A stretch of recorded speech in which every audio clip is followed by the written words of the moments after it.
Good evening, everyone, and welcome back to another episode of Single in the City. I am your host, Tiara, and I have my lovely co-host, Genesis, here. And we have another special guest that we talked with last week, Justin, that we are excited to bring back into this week's episode. Our conversation last week just needed a part two. We discussed marriage, singleness, and how to pivot from being single to being married. What are the requirements of a good wife? What are the requirements of a good husband? And what that looks like from both gender perspectives. Genesis, how you feeling tonight? Girl, I'm ready to jump back in. Get right into it. Yeah, this is a great conversation. I think a very open conversation that people don't have. And especially understanding what some men are looking for when it comes to marriage, and then also what some women are looking for, and deciphering what we mean when we say certain things and make certain comments about what we're looking for in a significant other. Yeah. So without further ado, we like to go ahead and bring back in our guest that went into hiding. Justin, you around? There he is. Hi, ladies. He's back. How are you feeling? With my hands. How you feeling? No, I'm kidding. I'm feeling amazing, and I'm definitely looking forward to some more of this conversation because there's some meat on these bones that we need to really get into. Okay, well, let's get right into it. We've been throwing the questions at you, so I know that you say you were specifically excited about a part two. So what feedback do you have for us? What are some things that you think you need to impart before we start spitting these questions back at you rapid fire? Well, listen, those last questions about, the expectations of men, I was baffled because I was thinking that the things that we're asking for isn't really outside of what you should be doing for yourselves. So your upkeep, your maintenance, how you maintain a home, how you, keep your spaces, how you, do that beautiful feminine thing that you ladies do where you multiply things. You multiply all things that you're giving. We give you a house, you make us a home, we give you semen, you give us beautiful babies. We come to know that from y'all. So when there's, people are talking about withholding things, then that seems a bit questionable as it relates to a relationship, especially if that person thinks that an individual has long-term potential and they really want to, take that journey with them. Why are things being withheld? And to add to it, like, don't nobody glow harder than a woman that's recently out of a relationship. Say what you want, don't at me.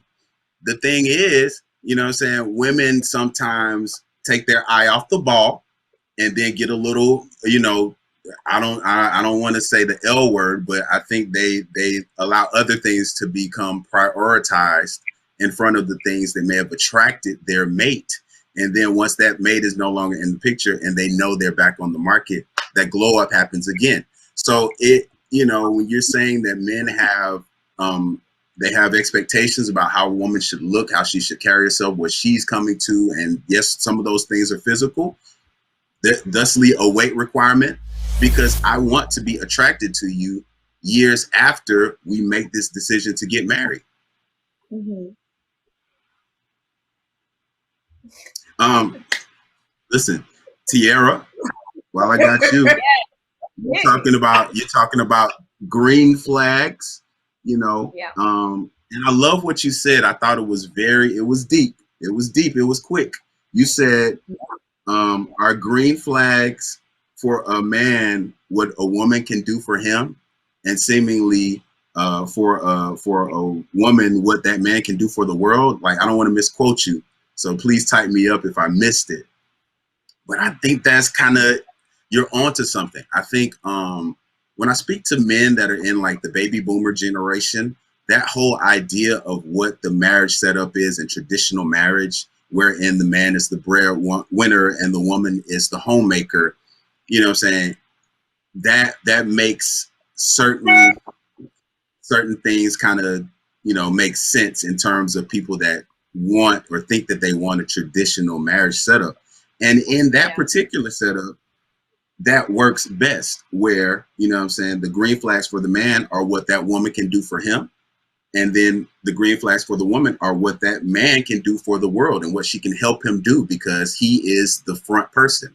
I think now, and I speak as an elder millennial, now women also want to be like, they want to be kind of, they want their own. They've put a great deal of emphasis on getting education and making sure that their careers are popping and other stuff. So it makes that traditional setup kind of moot. But at times we want to jump back to it, seemingly based on what's convenient. And then, but it's not the same. Who wants to jump back into it when it's convenient? I think it seems like women at times want to jump back into it, more so than I hear men saying, yeah, I want to stay at home woman. But it seems like women have an expectation for men to basically do the heavy lifting as far as financial responsibility, which I have my ideas about that. I don't think that that's totally wrong. However, I do think that the partnership element is what makes the marriage stronger. I believe that partnership is so dope because it lightens the load for each individual and it creates multiple winners. Like if I'm out here and I'm doing everything by myself, then this is my stuff. This house is mine. Don't raise your voice in here. Don't say anything to me about what you don't like, because this is what I've made here. So it gets tricky right in there. But what you said was deep. That thing kind of hit. No, it's interesting because if you think about like Martin Luther King, Dr. Martin Luther King Jr. and Coretta Scott, right? And everybody knows that, he was a pastor. He was Reverend Dr. Martin. Martin. Tell him the dream you had, Martin. But we all know that Martin used to get down when he was on that road. And Coretta Scott, she stood by him. That's her man, and she's gonna stick beside him. And we praise Dr. Martin Luther. I mean, he got his own day for what he contributed to society. Rightfully so. We can't take nothing away from him. But at the same time, what he contributed to society and what Coretta Scott King contributed to being, the wife, the mother of his children, the supporter, arms wrapped while they walking and marching. But she got the short end of the stick when it came to the totality of the person that he was based off of his infidelity. So I say that to say that women like Coretta Scott King are praised in the history books for her faithfulness to Martin Luther King, whereas Martin is not usually side-eyed by the way he mishandled Coretta sometimes because of his contributions to society. And I think when we deal with that, we see the trend and the pattern of what men historically are able to get away with and what women are not able to get away with because their job is cooking, cleaning, being a good homemaker, and being quiet. So that way we can keep the man elevated for the culture. Your issue? I'm kidding.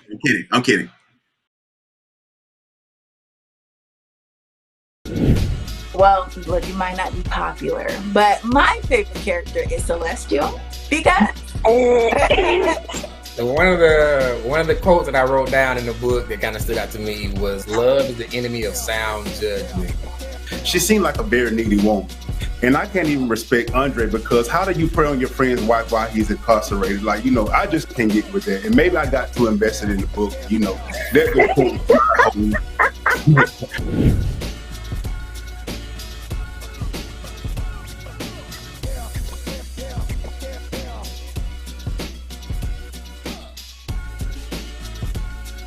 Type 2 diabetes can have a big impact on your life, but how can it be prevented?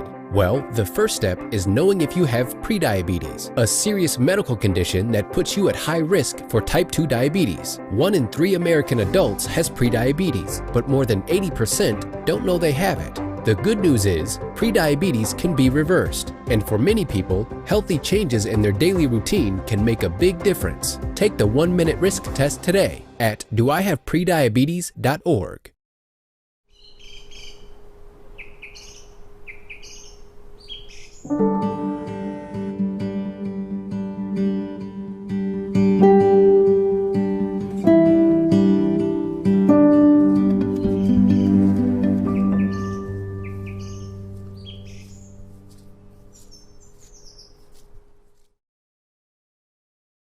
That's deep. Short end, actually, she got the best end, in my opinion, of any other woman that could have possibly been in his life.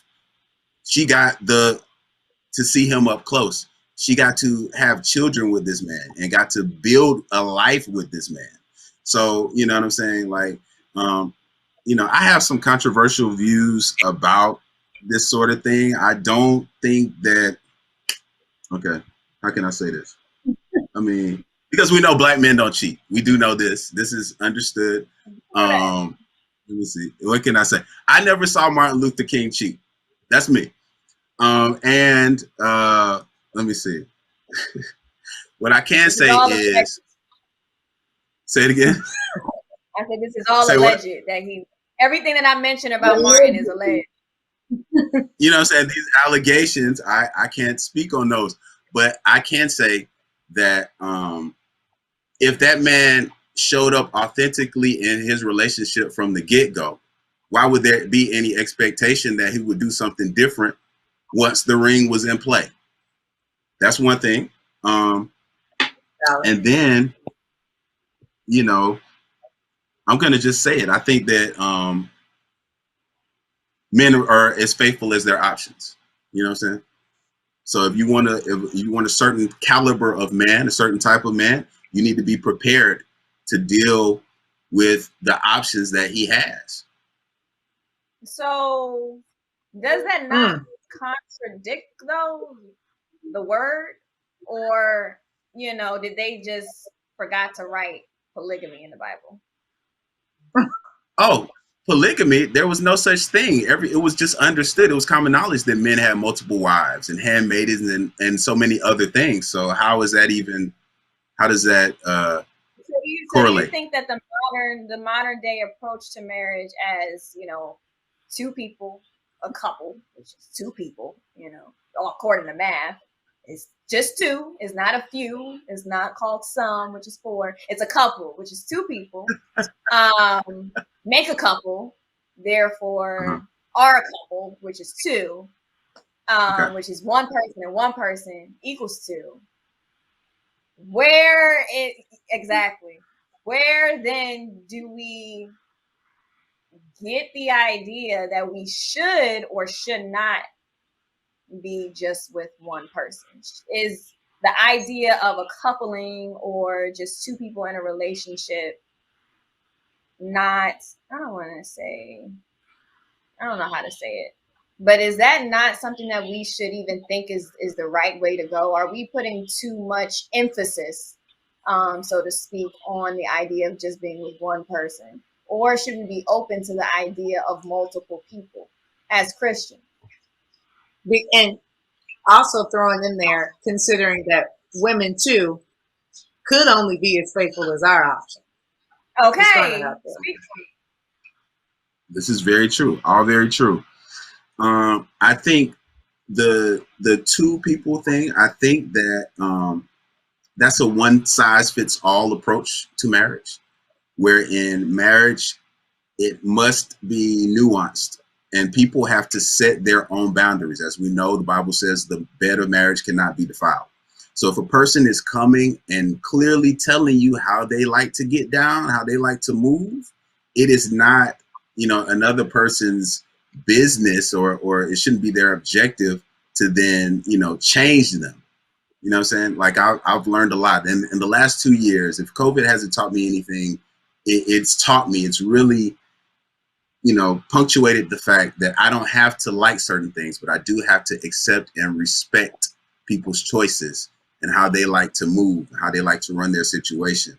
So, that some ideas about the marriage thing, which, didn't resonate with me early on, were just the territorial nature of it all, because it does seem to get a bit territorial, like, you know what I'm saying? Like at it on a base level, like what made somebody say, what made people go from having thousands of wives and however that went to saying it only need to be these two people? I mean, I think that's it's not as productive. That's counterproductive. That's, that lack of variety could be, that could, I don't know, that could keep a person from being fully authentic with them, and presenting who they are to a person. That can make someone have skeletons and have to not be who they are. So it's a matter of what people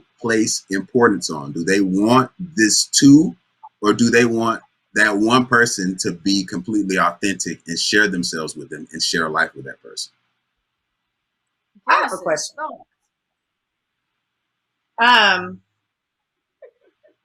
Well, first off, I can partially understand it. Okay. But I just think that it's accepted if a man thinks that way, but if a woman thought that way, I don't know if it would be as easily gone over. I don't know if a man would be as comfortable, and if men are taught, and just in general, to be that open and vulnerable and understanding, if a woman exercise those options as you just explained. You cannot do a man how he do you and expect him not to act a fool. Or have an issue, or want to leave you, or want to compete, or want to get over on you, and it's revenge. Down the door. That point. For some men. Now, that's not all men. Some men, there might be some men that are okay with that, and they might understand the balance of, if I get to do it, then you get to do it.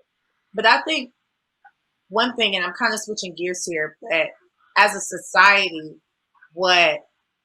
and Tierra, you come in, you tell me if you think differently. But as women, it seems like that we are supposed to accept a man as he is on his inner. We are supposed to, if he comes this way and he shows you who he is, you don't have to, if you don't try to change him, or don't try to manipulate him in a certain way, because that won't work. So you have to accept him for all of his flaws, and just look for 60% of what you maybe feel like, oh, he's ambitious. He's a good provider. He doesn't mind working. He's at least sometimes nice to me. So, let me try to keep this good man, quote unquote. Okay. It's about what we define in society sometimes as a good man.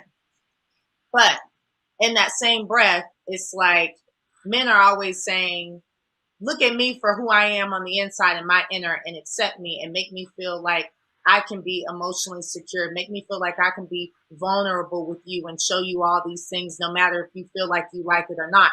However, if I tell you I want you to pay 80% of the bills, it's an uproar.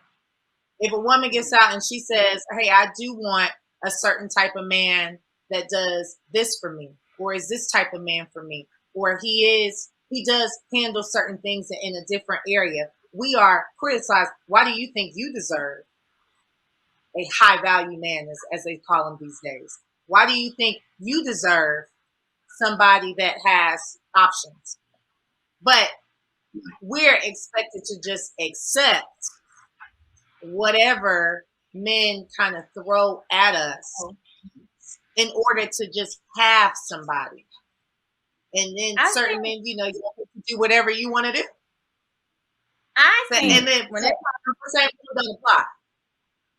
I think when you're dating, it needs to be what it was when we signed up. So when guys want to get with you, he got the bells, he got the whistles, he got the dates, he got the food, He got the wine and dine, the where you want to go, what you doing, where you at, texting you all day, FaceTiming you. I just want to see you.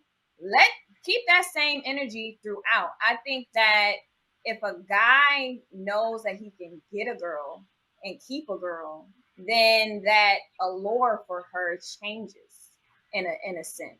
And then that's when you get to see somebody's true colors. So it's like, I'm real quick in dating to be like, you know what? I started switching up because you started switching up. So let's just, cut it, and let's really address how you are not who I thought you were.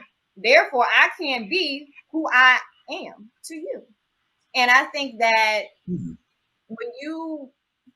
I don't like to use the term leash because are men dogs? But what I'm saying is when you keep a certain handle on a situation, you won't get in a predicament where you let one thing slide and he ice skates. Because that's when it's like, we need to be on the same playground mentally. If a guy approaches a relationship and says, you know what, the typical standards of marriage is not something, tell me that on the first date. Don't wait till we 6 months in and we walking past the jewelry store and I'm like, oh, that's nice. You like that? And he's like, I mean, I like it, but that whole thing, I don't know. If I do it, then I might have to, have 2 or 3 on the side. Why didn't you let me know that from the beginning? And I think that expectations and standards on both sides need to be set the sooner the better, and let people keep that same energy or not keep that same energy, but don't try to hold on to it. I think women tend to like projects and men seem to like women that they know they can't have. And that's where the friction. Yeah. Games.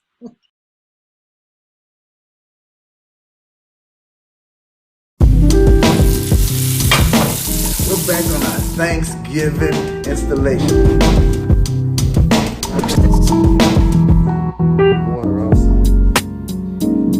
I'm gonna let that come back to a boil.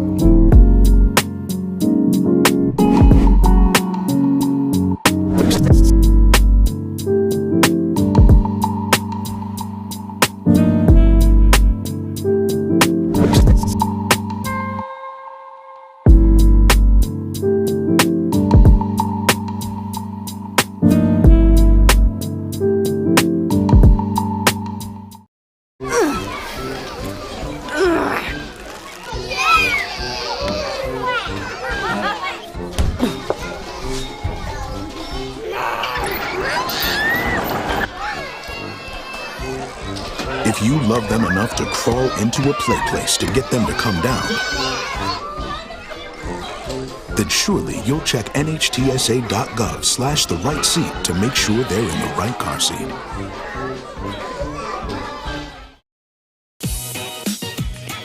What's up, y'all? It's your boy Jermaine Dolly, Mr. Hello Dolly himself, and guess what? You're tuned in to Tea and Worship with my homies, Mignon and Corey. Keep it out, y'all.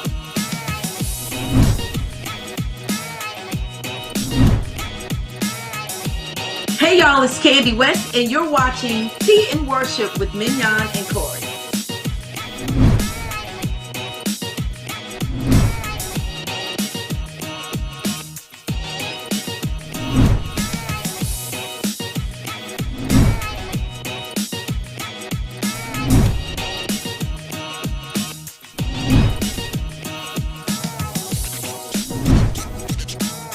It's your boy James Fortune, and you are watching my favorite news show, Tea and Worship, with my sis Mignon and Corey.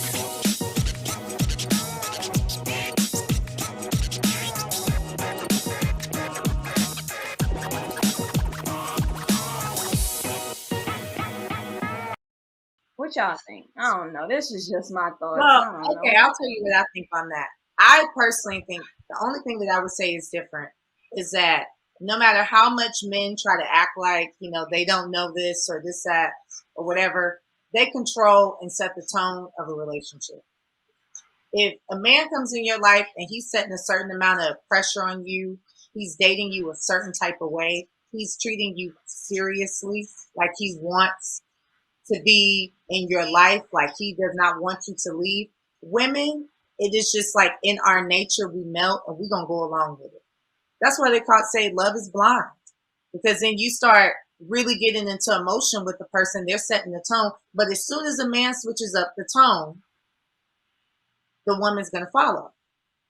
You know what I'm saying? Because you're leading a relationship. It doesn't matter in what type of situation it is. So even if a man does come to a woman and say something like, and they're honest, open and honest. I know a lot of men that are like this, that are very much so, hey, I have a girlfriend, but I like you.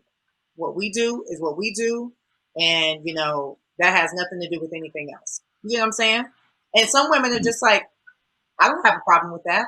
I don't have a problem with that, because that allows me to set mental boundaries in my head and in our relationship on what we're going to be and how I need to proceed and how I need to maybe even be guarded in some areas. But it's like, I think the issue comes in is where men get unrealistic and they start to think, oh, well, you my side piece, but you need to be doing a little bit more. Why you not cooking for me? Why you not doing this? I'm not that. That's not me. That's not my role. That's not what I signed up for in your life. That's her role. I'm doing my part. She need to do her part. And if you got somebody else, that's her part. But at the end of the day, I heard Kirk Franklin say something about this. It's like, but when you date in that way of, I'm getting this from this person, that from this person, that from another person, that from another, then you try to put it all onto one person. It's just never going to work. They're going to automatically break. It's too much weight. Right. It's too much weight, because it ain't even just the options in people. It's the options in what you have just in life, the access that we have as individuals and people. Even what we want to eat from a day-to-day basis. I could Uber Eats anything I want. But when you have a certain level of consistency and a standard in how you are in your life, and you know exactly what you're looking for, and you're taking and you're open to knowing that nobody is going to be 100% perfect for you. That is just impossible. Nobody's going to be that. But if you can look at a person and make a conscious decision and say, but this woman or this man, they do all of these things for me. They might not do these little things or whatever, but that's cool. I'm all right with that. I can compromise on that. That's the big piece of marriage that I feel like a lot of people don't want to do, especially men. Men don't want to compromise on nothing. They want you to be able to cook like a chef, but they don't want you to gain no weight. I'm going to eat the food I'm cooking. You know? I got to. And men are so territorial. Men are territorial. That's why this whole conversation of, you know, should you be one person or should you be one? Men are territorial. I remember I was talking to somebody and I was like, yeah, I don't know if I want to change my last name, because I've been holding this last name down for years. And what I look like just marrying somebody I just met, and all of a sudden I got his last name. I like my initials. I like the way my name look on paper. I like my signature. And you like, you wouldn't take my last name? First of all, I'm not even your girlfriend. But the idea of I need to take his last name if he was to be serious about me is like, oh, so I am your property. That's what you want. You like that territory, but you dating, do whatever you want to do. But let a girl say she don't want his last name. I don't even think it's so much the last name piece. I think it's more of a cheat on the man and see what he gonna do. Be open. Hey, babe. We probably have cattle. I don't know. This other person. And I just want to let you know that I love you, so I'm gonna tell you why it had happened. Guys, listen. They be like, I can't be with her no more. Listen, y'all saying a lot. Y'all are saying a lot. Y'all are saying a lot of very, very valid points. Say it again. I'm sorry. I missed what you said. No, you come on there because we can go all day. Okay, you know what I'm saying? So y'all are saying some very valid points. And while I was, I was being a little facetious earlier, saying, a man should only be expected to be as faithful as the options that he has. I do realize that, what I'm saying, it's, as I said earlier, it's like there ain't a lot out here as far as certain things. So like a man has to make some decisions. I do understand that, and I do understand that that's why that marriage piece is so important.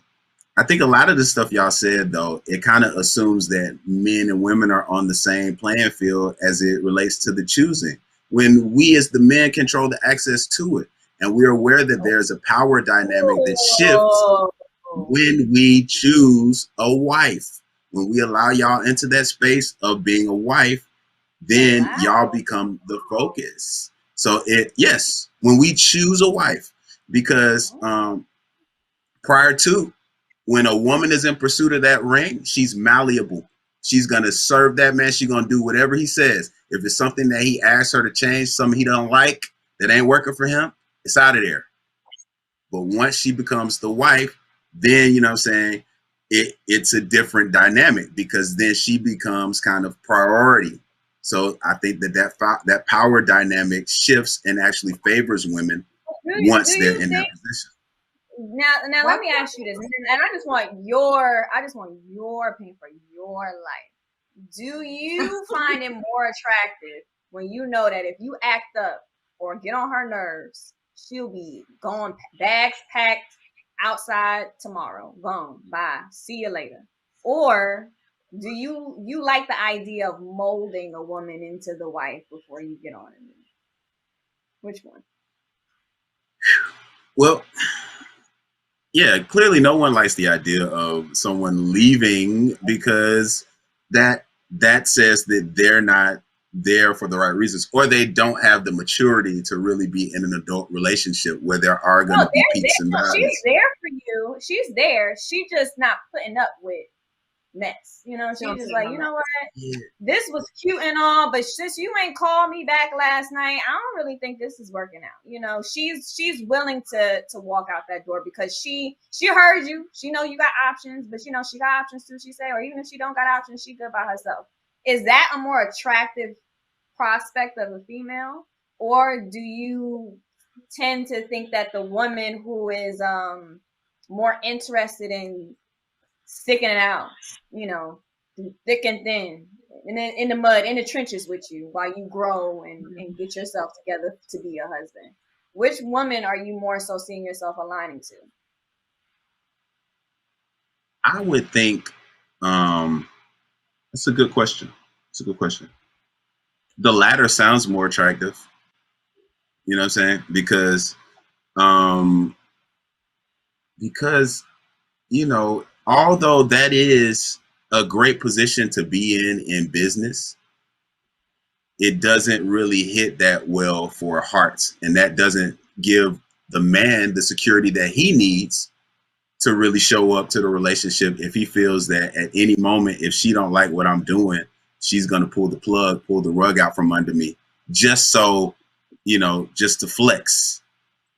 So definitely the more relaxed woman that's willing to work with me is more attractive, especially at my age, you know. Guys, we will have to finish this conversation next week, but thank you so much for tuning in. The conversation must continue and go on. So we hope that we will see you next week for another episode of Single in the City. Thank you so much for watching, and we'll see you then.